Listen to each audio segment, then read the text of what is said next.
I think that obviously this is what we're going to be talking about tonight. Get my screen on here, share the screen. Okay.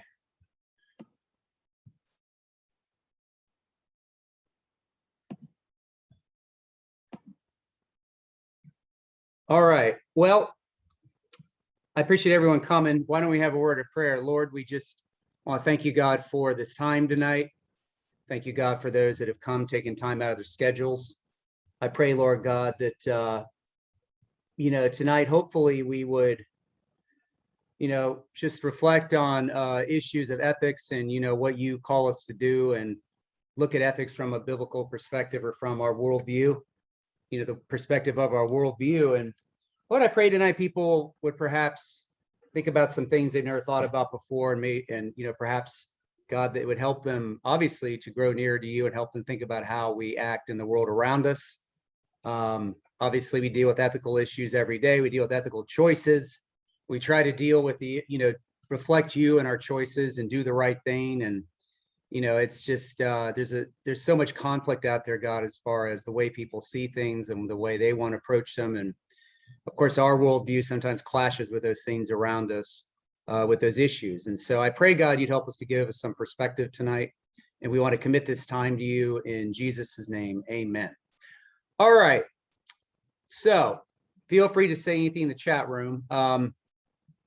Once again, there are more than enough books written on some of the things we're going to be talking about tonight, dealing with issues of morality and ethics, because there's some obviously they're interchangeable at times. So these are some of the books you can get. Some of them are a little deeper than others. If you're just starting out, I recommend the far right one, Relativism, Feet Firmly Planted in Midair. That's a good starting point.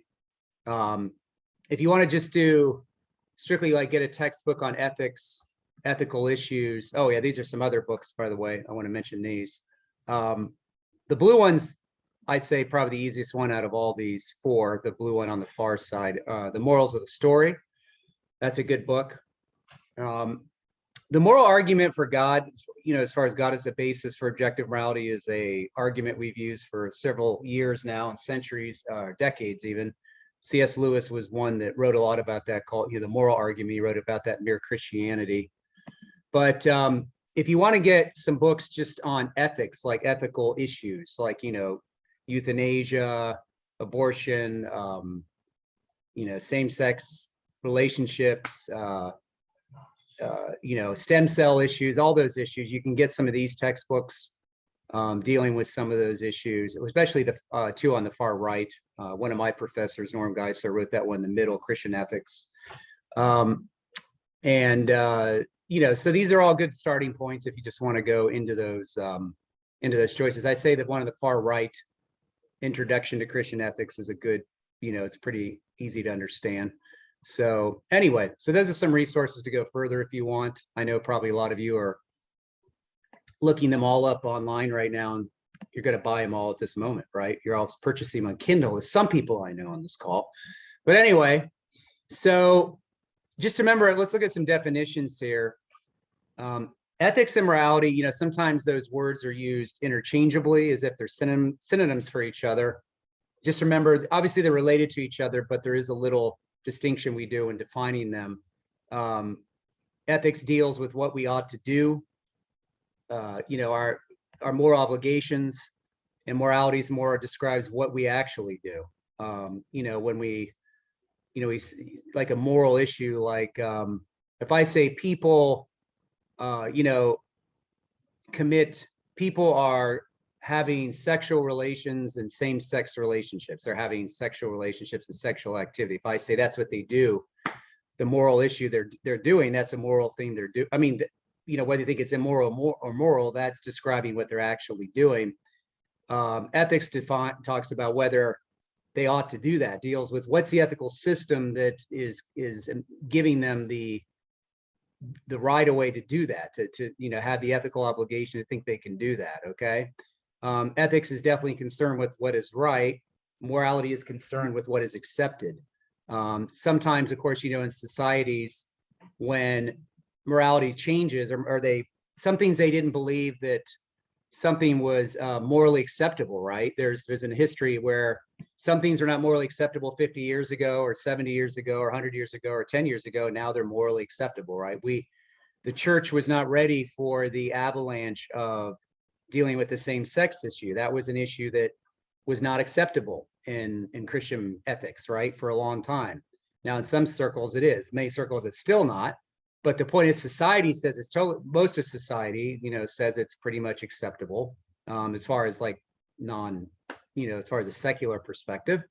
And now we're dealing with transgenderism, as far as people being able to change their sex and go through sex changes and all that stuff. Sex reassignment surgery, that used to not be acceptable, and now it's more acceptable. So obviously, the morality within societies are changing quickly, no doubt about it. So there's a relationship between the two, ethics and morality. There's no doubt that, as I said, our view of ethics, the Christian concept of ethics, is obviously always sometimes on a collision course with what's being expressed as morality. So because we don't necessarily determine what is right or wrong based on what everyone else is doing. So society, of course, may change on a particular thing like they are doing, but that doesn't mean we're going to change, because we believe, of course, we have an unchanging God, and we'll talk about that tonight. And so that's the conflict we get into sometimes in these issues. The culture's constantly putting pressure on us to conform to them, right? No doubt. They want us to do what they want us to conform to what they want. They put pressure on us, saying, oh, you guys, this stuff, the biblical morality is so outdated. It's from a long time ago. It doesn't fit with today's current society. I had a family member once say, it must be hard to apply the Bible to today's world, given what we're at today, 2,000 years later. So he just looked at Christian morality or biblical morality as just impossible to do today in some ways. But anyway, that's a long topic for another time. So no doubt there's conflict, because morality is always changing in certain cultures, in our culture, of course, in the US. Of course, you get into ethics. There's different kinds of ethics, in the real world, like the practical reality of life. You might take, when you join a company, you might have to take a class in, some of their business ethics, or you might take a class of business ethics, or you may be an ethicist, where you go into businesses and you train people in ethics.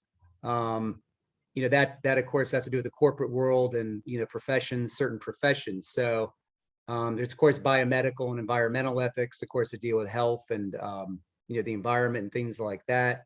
And, ethics are all weaved into those areas. Of course, there's international ethics, where we deal with, how to deal with other countries and, what's our responsibility to other countries. Do we have an ethical obligation to help other countries? Are we should we stay out of other people's affairs? Of course, that's an ongoing debate. Of course, there's sexual ethics, things like that.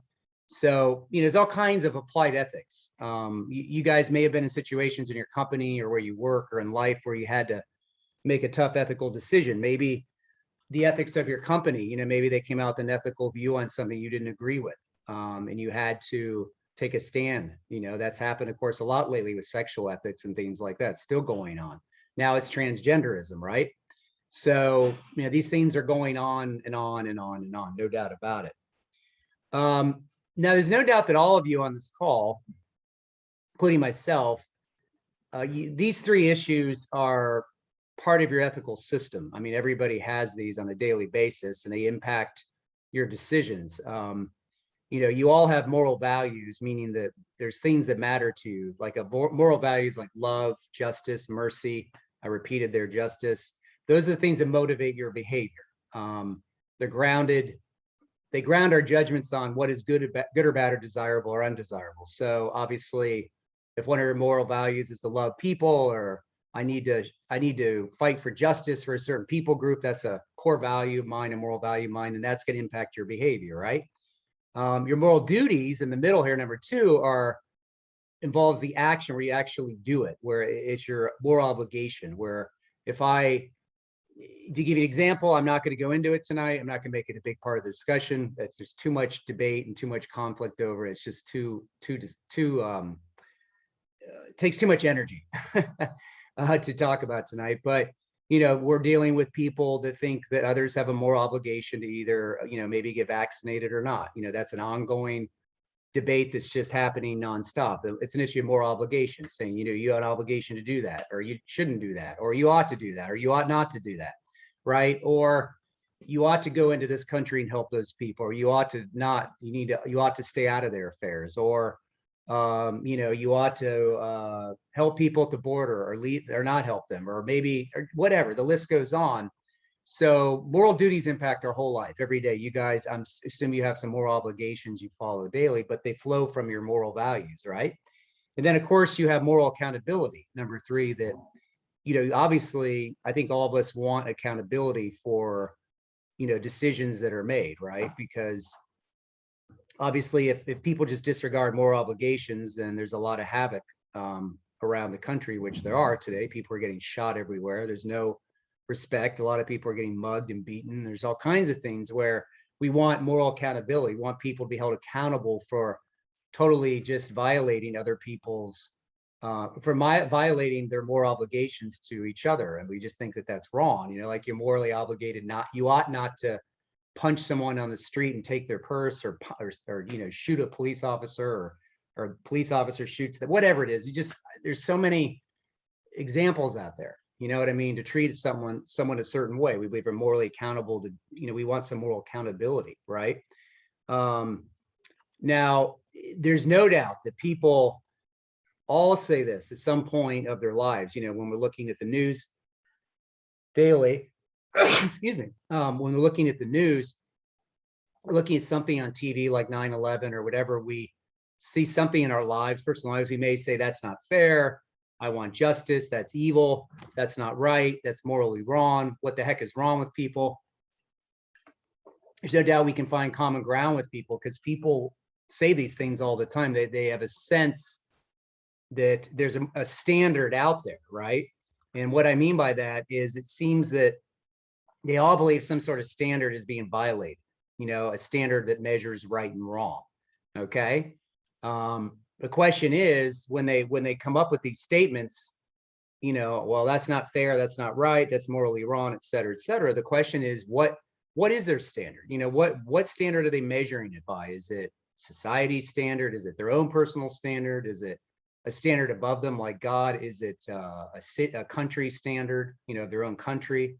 And is there some kind of authority that is imposing that standard? Is there something behind that standard? What kind of authority is it? Okay.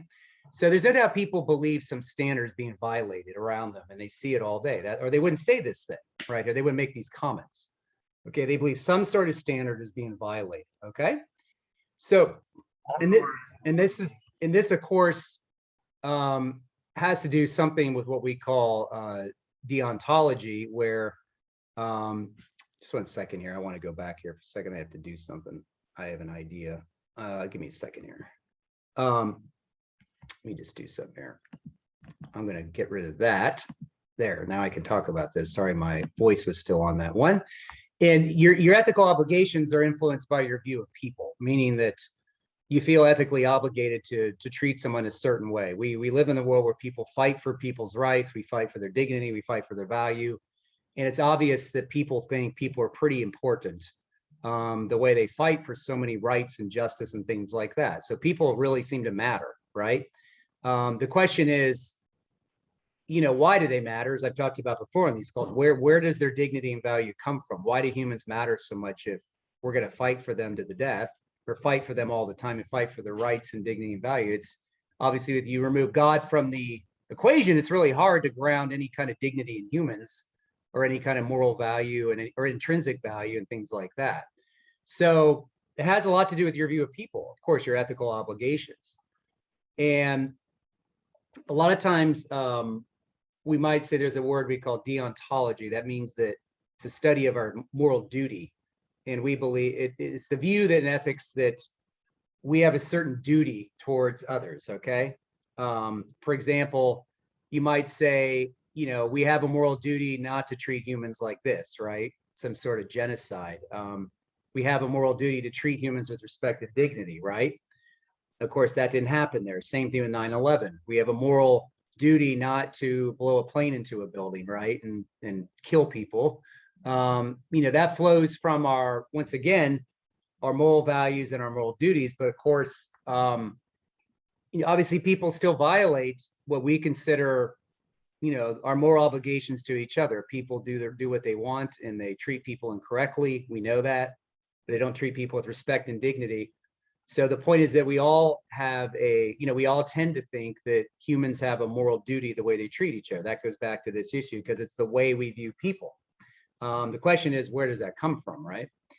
Now, the question becomes, when it comes to like our ethical systems that we have, what's the best place to start? What are some of the options that are out there? Like what is it behind my ethical system that causes me to be ethically obligated to treat someone a certain way? Or what is it that causes me to make serious, that when it comes to ethical choices, I can't go over the ethical dilemmas tonight, all of them, like euthanasia and medical issues and abortion and all the major ethical debates that are out there. But the question is, what systems do we have out there that are on the table? What ones are people picking, when they make these big decisions, right?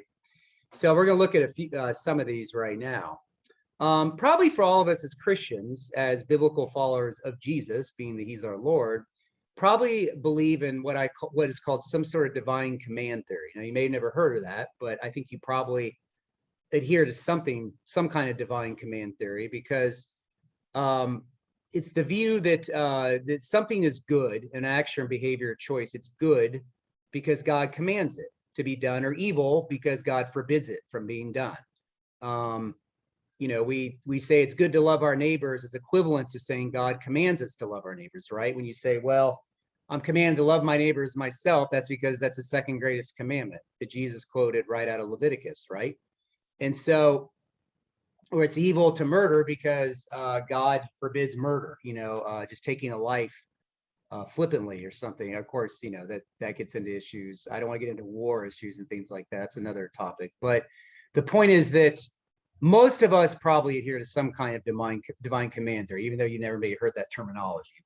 Our ethical choices are based on our view of who God is, what he's revealed to us, and what he commands to do. Okay.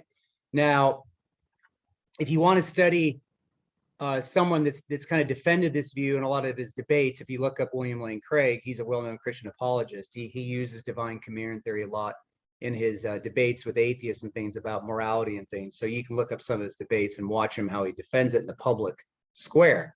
But divine command theory is sometimes, there's a relationship to what we call moral absolutism, meaning we believe in moral absolutes. Like, sometimes people say there's no absolutes. I say to them, is that absolute? Anyways, there's no absolute truth. Is that absolutely true? I'm trying to be snarky, but the point is that, in moral absolutes, it means that there's unchanging absolutes that don't change with circumstances, right? They're not dictated by culture. There's some moral absolutes that transcend all cultures, all places, all times, okay?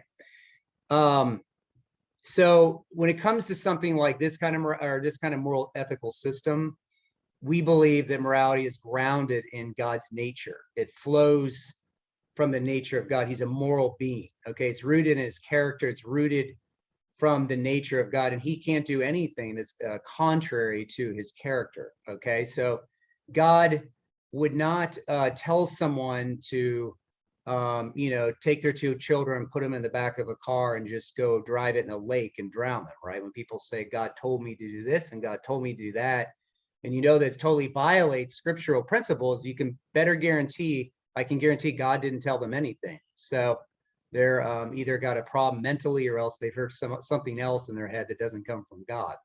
So the point is that this kind of ethical system, obviously morality is grounded in the very nature of God himself. And that means that it's also related to something what we call essentialism. And that's a ethical theory that grounds moral obligations in the nature of God rather than the will of God, okay? So it's not what we call voluntarism,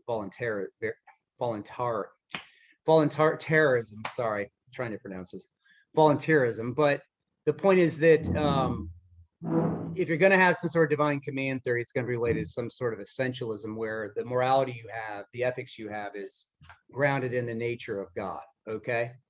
So that means that God is not subject to a morality above him, right?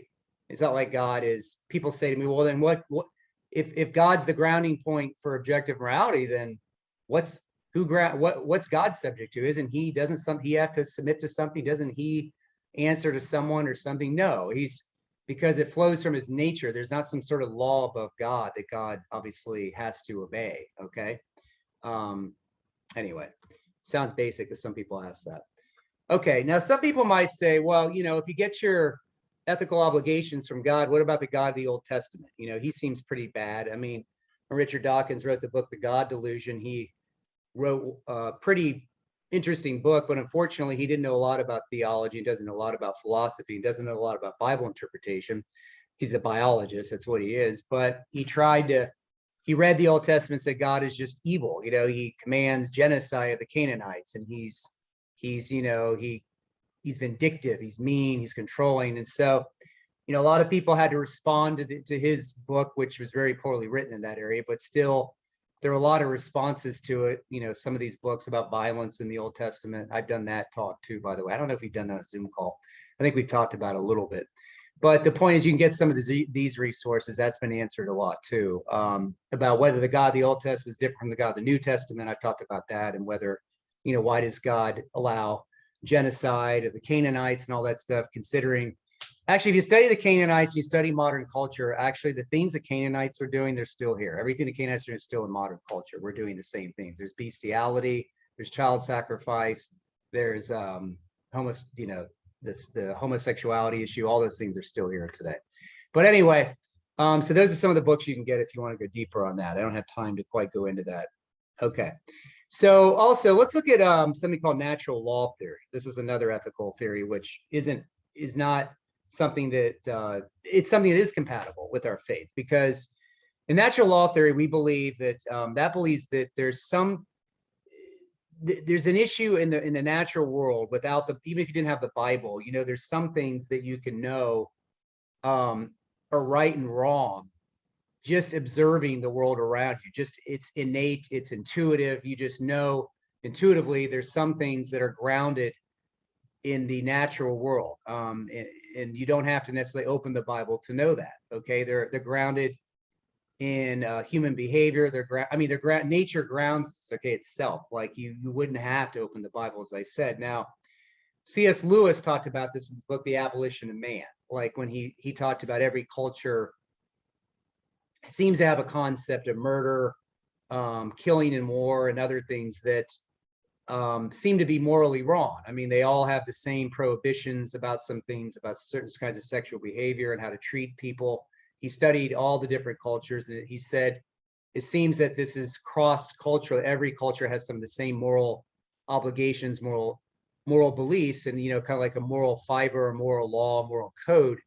And, if you look at Paul did mention this in Romans 2, and he said that Gentiles do not have the written law, the Torah, but he said that there is a law written in their hearts.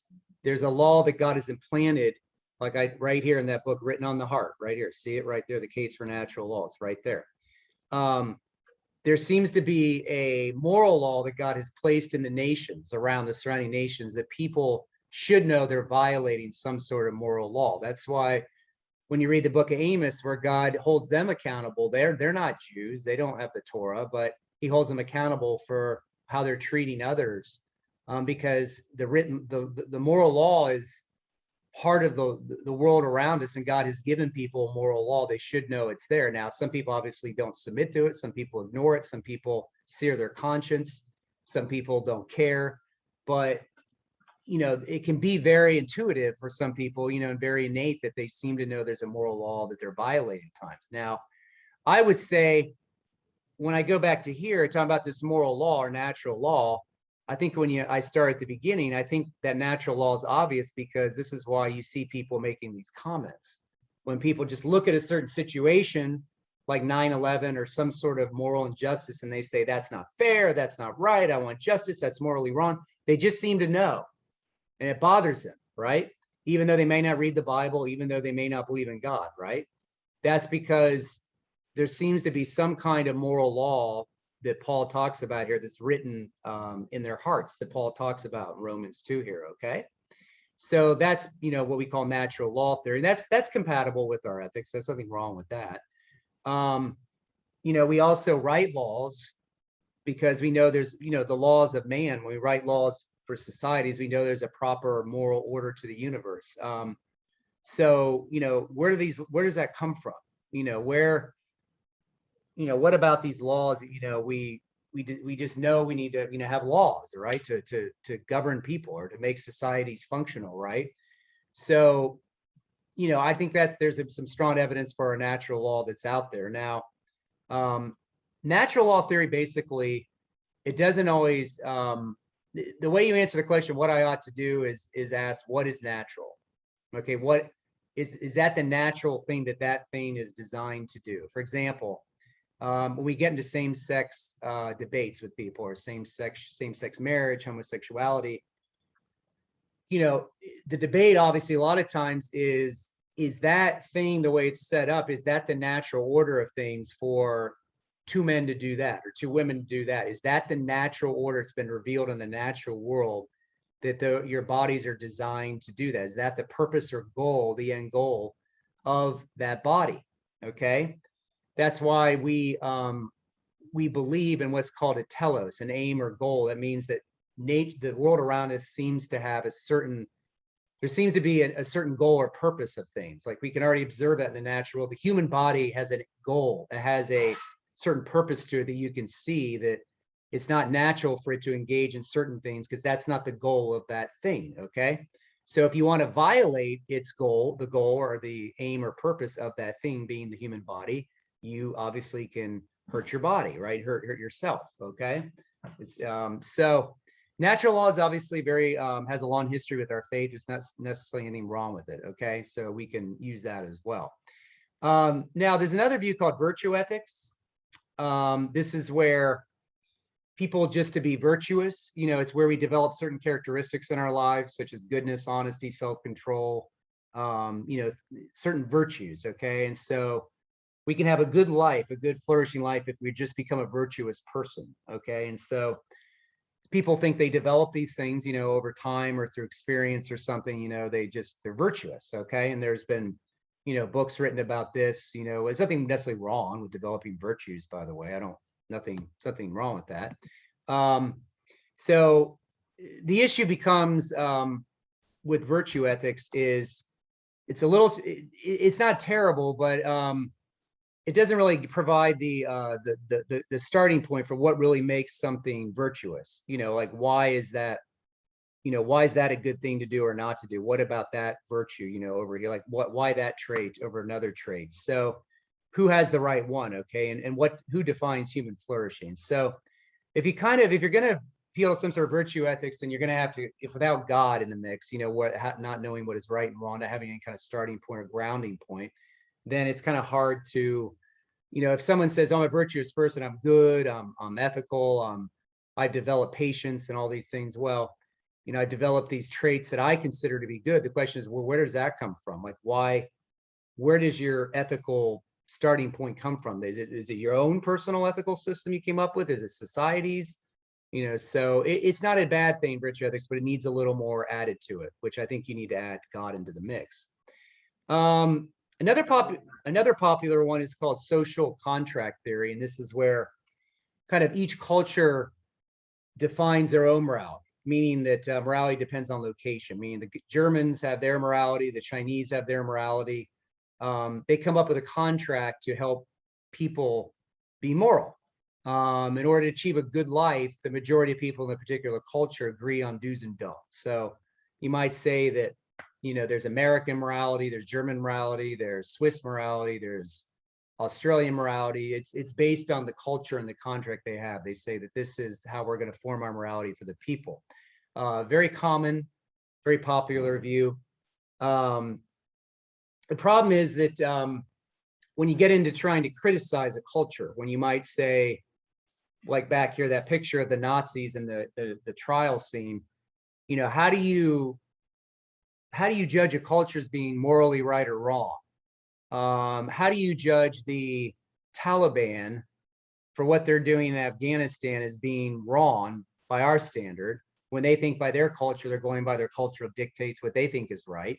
But how do you pass judgment on German culture, what they did to the Nazis? How do you pass judgment? I mean, you can't just say, well, each culture determines their own morality. And I mean, well, how do we judge one's right from or wrong from the other, right? How do we pass a judgment on, right? And so in order to criticize another culture, you're going to have to appeal to a moral law against some sort of standard, right? You need a standard to judge that culture. The question is where that comes from. It can't come from the culture itself. It's got to come from something outside culture. And that, of course, what I would say is God, his standard. That's why during the Nazi trial scene, the Nazis said that, well, we're going by the dictates of our culture. We're just going by what we were told to do and what we learned in our culture. But one of the judges there stood up and said, no, there's a moral law above you that's judging you what you did, and you're guilty for what you did. There's a moral law that transcends German culture. Okay. And that's why you are guilty of what you did. Where's that moral law come from? It has to come from God himself. There's no way to get an objective moral law without God. Okay. Now let's talk a little about utilitarianism, because this is a big one today. This is the one that's really, really, really hitting us hard in our country and other places. And also it's kind of mixed in with what we call consequentialism. So when it comes to utilitarianism, this view of ethics is where you have, it's a consequence-based ethic where it looks at something that will bring the greatest happiness or flourishing to the most amount of people. It's for the greater number is good, for the greatest number is good. So, it's kind of like what Christopher Reeve said here. He was the first Superman, for some of us, the only Superman. But, he said, I still believe the purpose of government is to do the greatest good for the greatest number of people. That's kind of a utilitarian ethic, okay? So in this view, what it is the outcome or the consequences are more important than how we get there. It's not interested in the process, it's interested in the end result. We just need to get this done. This is the ultimate outcome, the consequence. We don't need to pay so much attention to the means or the motive or the character behind it. We just need to do the thing that's best for the greatest number, the greatest good. Kind of like Star Trek, when Spock said, the needs of the few outneed the needs of the many, or what do you say here? Sorry, the needs of the many outweigh the needs of the few. Okay, and so, it's almost like, if you're going to commit a utilitarian act, it's almost like you have to say, what is the greatest good that's going to come out of this for the most amount of people? Is it going to make them happy? Is it the end result going to be that it's going to bring the most amount of happiness for people? And then sometimes you have rules in utilitarianism that rules they follow. What's the greater utility for society? And so, some people might say that, well, I'll talk about that in a minute, actually, I'll talk about Jesus. But the issue is that, let's look at some examples of utilitarianism in action. So let's take like physician-assisted suicide. This would be a utilitarian ethic, okay, where the patient needs to be put out, by somebody that helped them, like a physician, right? Like, remember Dr. Kevorkian? Remember back when that happened years ago? The big controversy, people take their loved ones to him and he would, put them to death or put them, assisted suicide, right?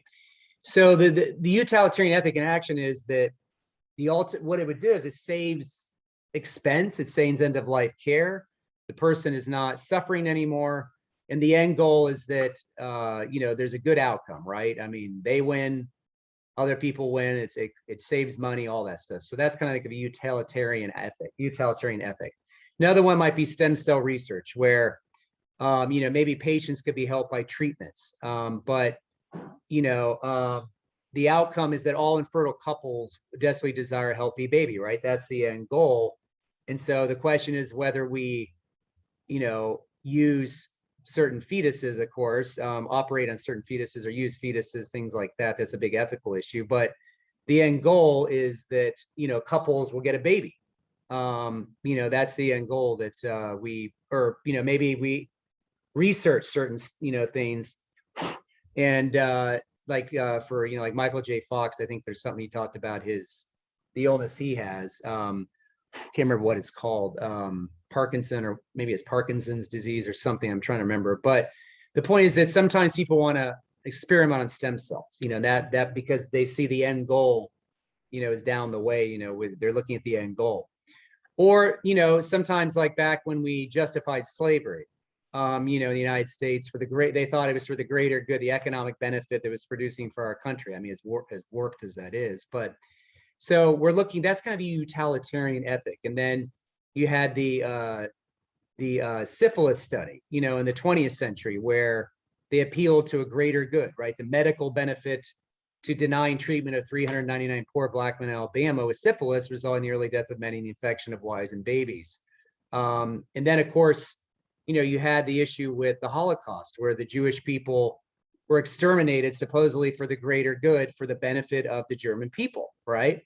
So a lot of utilitarian ethics is just they think there's a greater good, that has to be accomplished, right? But they're not seeing the results in getting there, right? They're kind of bypassing some of the results and getting there. They're overlooking some things, right? So it can be very tricky. And of course, what's probably happening right now in our country, as you probably know, which feeds into utilitarianism, is the issue of individualism versus collectivism, okay? And the issue becomes whether the individual's life belongs to us, or does it belong to a group, community, society, or the state, okay?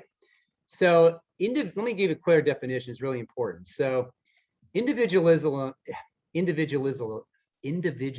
sorry, I'm having a hard time tonight, is the idea that the individual's life belongs to him and that he has an inalienable right to live as he sees fit, to act on his own judgment, to keep and use the product of his effort, and to pursue the values of his choosing. It's the idea that the individual is sovereign, an end to himself, and the fundamental unit of moral concern. This is the ideal that the American founders set forth and sought the establishment. They drafted the Declaration of the Constitution, create a country in which individuals' rights to life, liberty, property, and to pursue happiness are recognized and protected.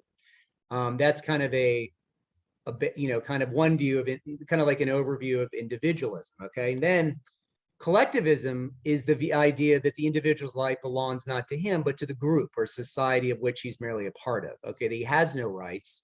He must sacrifice his values and goals for the group's greater good. Okay. So according to collectivism, the group or society is the basic unit of moral concern. The individual is of value only insofar as he serves the group. Okay. Obviously, I don't need to go into a big debate tonight. That's what's happening with COVID right now. We're having people that simply are just not seeing it the same way. We have people that are fighting for individualism, and we have people that saying, no, this is about collectivism.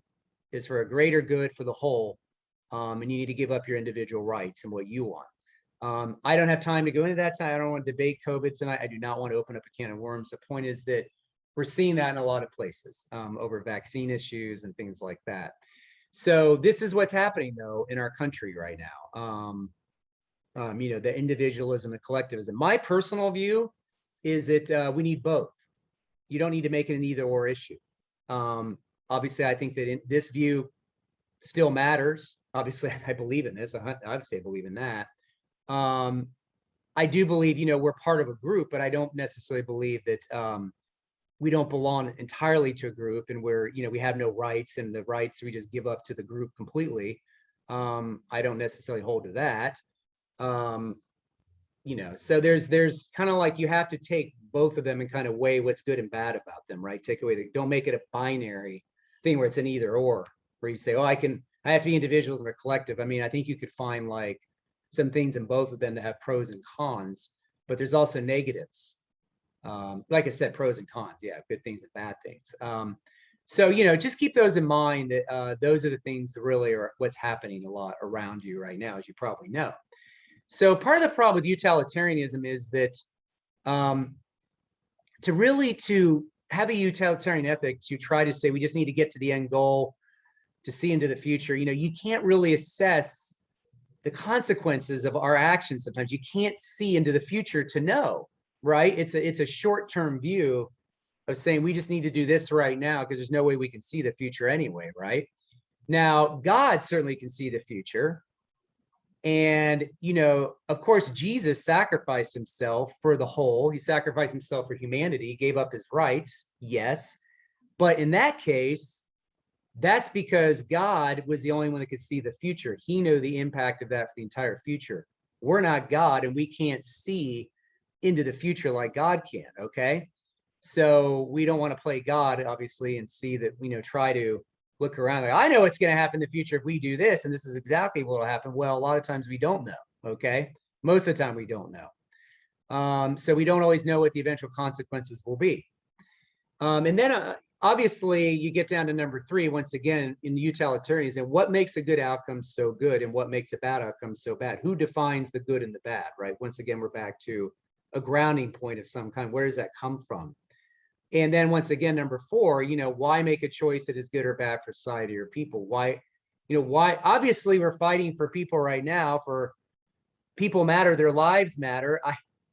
I'm still wondering why we matter so much if God doesn't exist. I'm still trying to figure that out, why we're so obsessed with saving lives and, you know, well, the human life matters. Well, of course I believe it matters, but why does it matter if God doesn't exist? Give me some sort of answer. Well, we just need to survive, or evolution, you know, we just got to survive. We got to keep going. Well, okay, but I still don't think that that's a better alternative than grounding human dignity and value in life and God. Because on evolution, you're going to be extinct one day anyway. So, I mean, that's the inevitability that you're not going to be here. So you're just trying to prolong it, right? In the process, number 5, the process of how we get to the final result matters. So God cares about the process. He cares about the motives. He just doesn't care about getting to the end goal, like just get it done. You know, he cares about the process, right? And so, you know, utilitarianism is not necessarily always the greatest thing, okay? So we just need to remember that. Now, as I said here, to, you know, summarize once again, like I kind of repeat myself. So number 1, utilitarianism defies common sense as it ignores motives and focuses only on consequences. Number 2, motives can be evil or good regardless of the outcome. We judge acts to be good or evil partly because of our motives. So, you know, we're looking at ethical issues around you. Don't just look at the end goal. That works and that's going to help. Look at the motives behind it. Look at what is going on. Look at the process that's going on, okay? Slow down and think about that a little bit, okay? And remember, in utilitarianism, number 3, humans sometimes just become objects or instruments to get to the greater good. We just become an instrument to get there, right? That gets a little dicey as well, okay? So I'm not a huge fan of utilitarianism. You know, I think I can think some of it could be compatible with a Christian worldview if God's involved. But you have to mix it in with some sort of ethical system that we believe in, like divine command theory or something, okay? But our culture, everything you learn in universities, everything, most ethical decisions they all hold to some sort of utilitarianism, okay? It's just everywhere. And that is what is going on in our country right now. We're having a problem. We're divided. We're severely divided about it because we're having people that are divided over the individualism versus collective thing, try to hold on to their rights and trying to hold on to some sort of, you know, individualism. And of course, Christians are debating each other over it. You know, well, you know, you got to love your neighbors yourself and give up your rights and things like that. It just gets to the point where we simply just don't agree. So it just goes on and on. One thing I will say, I really would like Christians to show some grace to each other and stop being so judgmental of each other for holding different views on this. It's really getting out of hand. I find I'm just going to say this, I find the whole thing to be almost idolatrous, how much it's consuming people's lives. It's consuming how much we think about, how much we do, and how much we talk about, how we deal with each other. It's just gotten to the point, it's just out of hand. So anyway. Okay, well, So having said that, I think that most of us probably going back, I think most of us hold to some sort of divine command theory. Like I said, I don't think that natural law theory is bad. That can be compatible with your ethics. Virtue ethics can be okay as long as you get, some sort of, some way to justify what is good and bad. Once again, with your ethics, like you're working on your virtues, you still need some sort of grounding point. Social contract theory doesn't work all the time because you can't have any way to judge a certain society is right or wrong without an objective moral standard, which have to come from an outside source. And then I think utilitarianism and consequentialism, which are kind of mixed together, has some shortcomings as well. So anyway, so those are some of the things to think about. I'm not going to go over it too much more, but I see we have some chat room already. People chatting away. Let's see what they say. Very insightful, enjoyable stuff. Thank you. Did you already leave? Robin Hood, steal from the rich and give to the poor. Did you ever see the Robin Hood movie with Kevin Costner? So bad. Anyway, Julie, yes. Okay, well, the Georgia Guidestones, maybe there's a larger agenda behind it all. Okay, well, anyway, so I'll go ahead and open up to just some discussion. If you guys want to chat away here, does anybody have any comments or anything they want to talk about? Split second as I take myself back to my screen.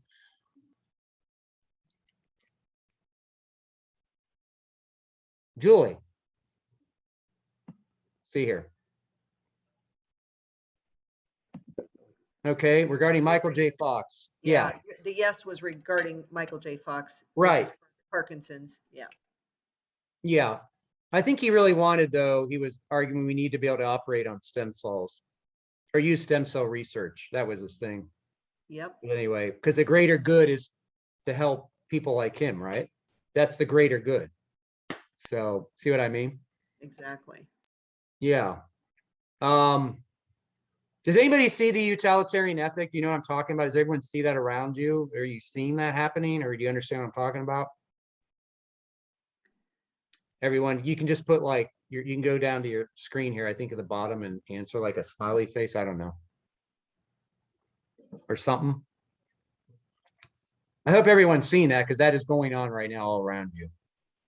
Causing a lot of division in families and friends and everywhere. Right. John says yes. Good. John Brantley says yes. Carla says she's got her thumbs up. Yes. James and Martha, to everyone distinguish. I don't know what that means. Can you be more specific what you mean? You want to tell me verbally or write in the chat room? Okay, maybe you can type in the chat room. Georgia, saw an article recently to remind me of both sides of the COVID debate. Remind me too that a lot of seems to be based on fear of death. Yes, obviously people are afraid to die. No doubt about that. I agree 100%. Yeah, a lot of division going on. The individualism versus the collectivism issue is a big issue. So you got to really study that too. Make sure you have both sides there to know what, to study the history of that thought, individualism, collectivism. So anyway, anybody else? Comments, questions?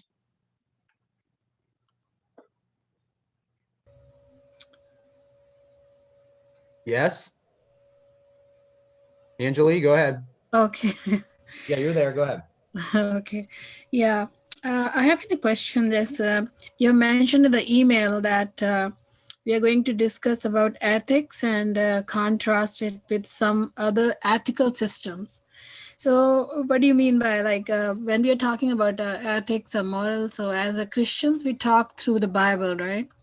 So are you comparing it when you are saying contrast with other systems like other religions, or just common behavior of people, ethics? No, I was talking about right here, where I was talking about these are different ethical theories right here. Like that's an ethical theory, divine command theory, natural law theory. These are different ethical theories that people use. Okay. I'm not talking about other religions necessarily. Oh, okay. Yeah. These are the ones that are that happen a lot in the society around us, people are utilizing. I would say Christians like I said, we generally we probably utilize mostly divine command theory because we believe that our ethics, our choices are, based in God's nature, and his nature obviously leads to God's commands. And so, yeah, I think that's probably mostly our ethical view has to do with that. Some sort of God divine command theory. God commands it, it's wrong. God commands something not to do, we don't do it, right? God commands it, it's right. God commands it's okay, right? So yeah, that would definitely be something I think that you probably are talking about, like the Bible. But then I said, also natural law theory, like I talked about here. This is something that we believe in too. We believe God's written the moral law in our hearts. That we have the moral law in us. So there's a morality that it's for everybody, all cultures. I think all different people in different cultures have the moral law. So that's what I was talking about too. Okay. I don't know if does that answer your question? No, that's it. Thanks. Yeah. Yeah, I know. Yeah. Anybody else? Any other comments or questions? Anybody? Who here took an ethics class in college? Yeah, like a long time ago, right? Anyway. Yeah, there's a lot of ethical issues going on around us, obviously. So you've got to be informed, about those things. But you guys are quiet tonight. John, you want to say something? Yeah, I saw that they had a strike in the hospitals. The employees of one of the hospitals down here someplace, I don't know where I saw them, but they went out on strike. They wanted everybody to get vaccinated. Yes, that was in Florida. That was in Florida. Where are you located? I'm in Fort Lauderdale. It was in Florida, I believe. I don't know what area, but yeah, it was down there. It was in that area. Yeah. Ohio State, see where we do our campus ministry here at DI State University, it's like it's the third largest school in the country. So we students started class today. They came back to school this weekend. They got moved in. Everybody got there, and guess what they did today? FDA approval. So they say all students have to be vaxxed. That's their rule. So as soon as they got all the students back to campus, got them moved in, now they're saying they must be vaxxed. So, that gets into, once again, ethical issues with students. It's just, see, it's the same, it's collectivism and individual. That's the whole ticket. See that they're thinking about the collective whole, that they want they want you to do X, A, B, or C. See, you know what I mean? So that's the debate we're having with, with people around us. And it's very hard. Employees and employers are going to have that issue, right? Employers are going to start doing it. So it's going to be very hard.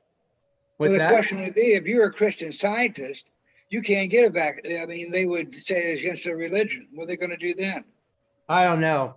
I don't know. I hardly ever talk to Christian Scientists. I have no idea. I'm just saying, no, it's still their right to say no. And then that's not, but it said the collective says, no, you have to do it, Yeah, I don't know. I don't know. I mean, there's going to be a lot of issues. It's going to be very difficult days ahead. Difficult days. So I don't know what they're going to do. I mean, I have friends of mine that are going to deal with their companies are probably going to mandate things, and it's going to be hard. I don't know. I don't have any easy answers right now, but you're going to see some things happen in the next few weeks for sure. So anyway, tough times. Yeah, I did add one more thing about the whole thing tonight. I just listened to it. You know what? And how the culture has changed in the last 20 years, right? The last 10 years.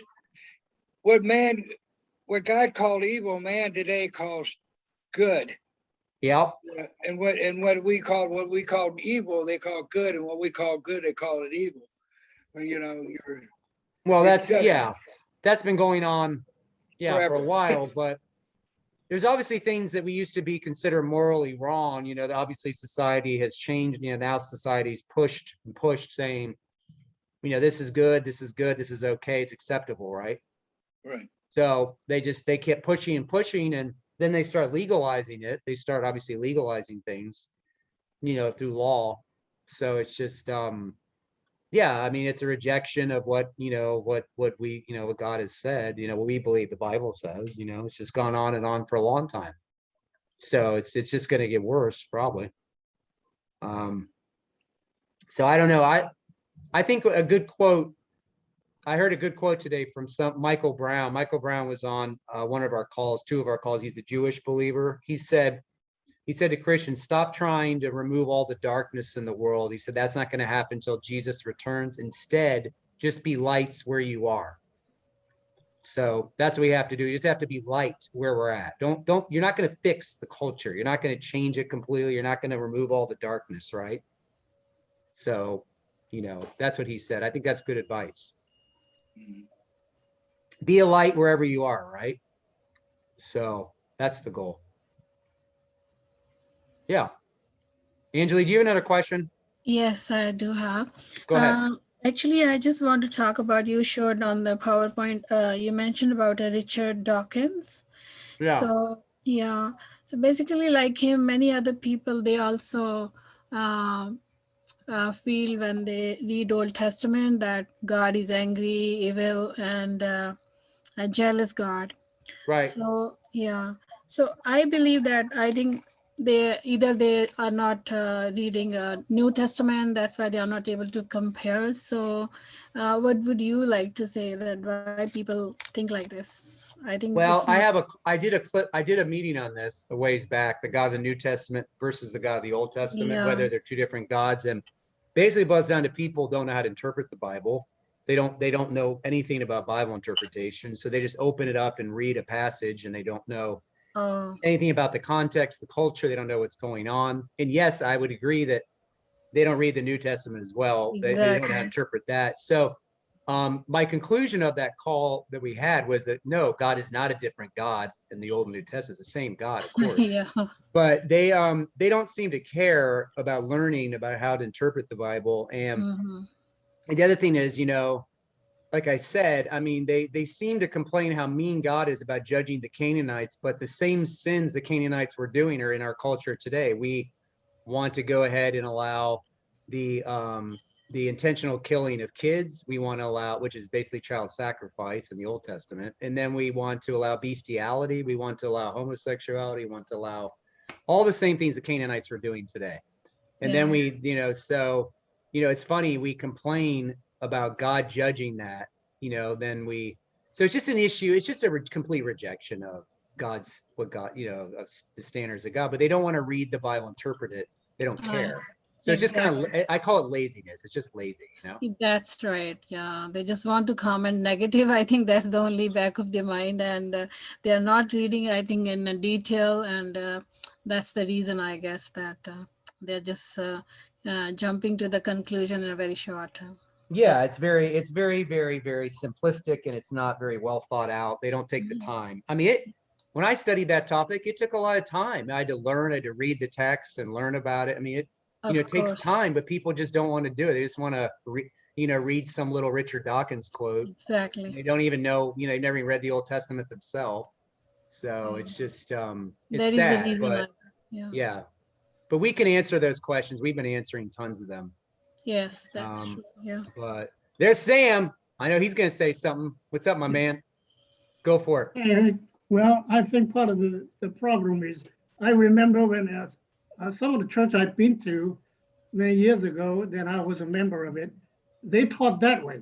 They taught the Old Testament is per se, it's a lot of punishment, and it's all about, guilt and punishment, but then Christ comes along, it's grace. I think it's being taught in churches. Right. Almost two different gods, you mean? Yes. So let alone somebody else who's an unbeliever, well, what would they, they just go along with what a lot of been taught in the churches. And then the other thing is, I think a lot of the thing that God has an issue with is about his image. We were created in his image. So two men having an intimate relationship, it does not reflect who God is, or lying do not reflect who God is. So we are basically destroying his image. So that's why God has an issue with it. I think Yeah, everything well, is yeah. formed from his image.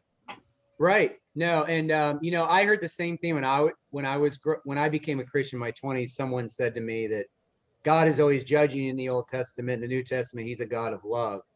And then I started to read the four Gospels and I heard Jesus' sayings and I'm like, wow, it seems like Jesus is kind of judgmental too. I said, God, he's not only love, but man, he says some pretty judgmental things. If you don't believe I am he, you'll die in your sins in John 8. I was like, that's very mean and judgmental. So I was thinking whoever said that to me just doesn't much not read the Bible. I guess they just don't read it. So yeah, I was like, so yeah, I think that's just sad. I think that comes to Sam, as you know, it's biblical illiteracy. It's just illiteracy. So they don't read it. So Well, anyway. unfortunately, it's being taught in churches. Right. That's what I mean, but maybe they're biblically literate too. I don't know. I mean, how could you not read the Bible and come to that conclusion? Yeah. Yeah, I agree 100%, but yeah, the image of God thing, yeah, that's very true, very important.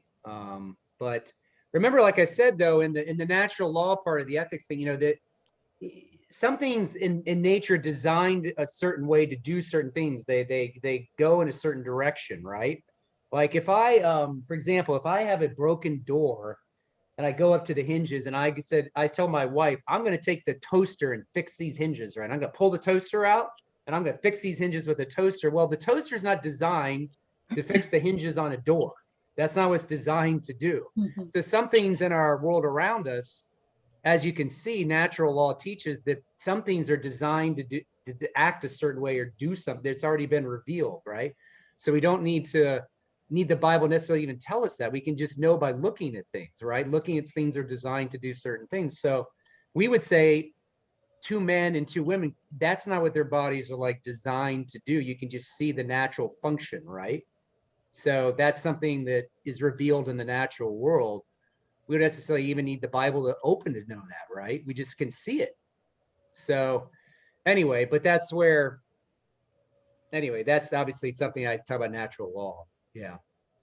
But yeah. Eric, it's amazing. The natural law is actually being followed more closely by more primitive culture.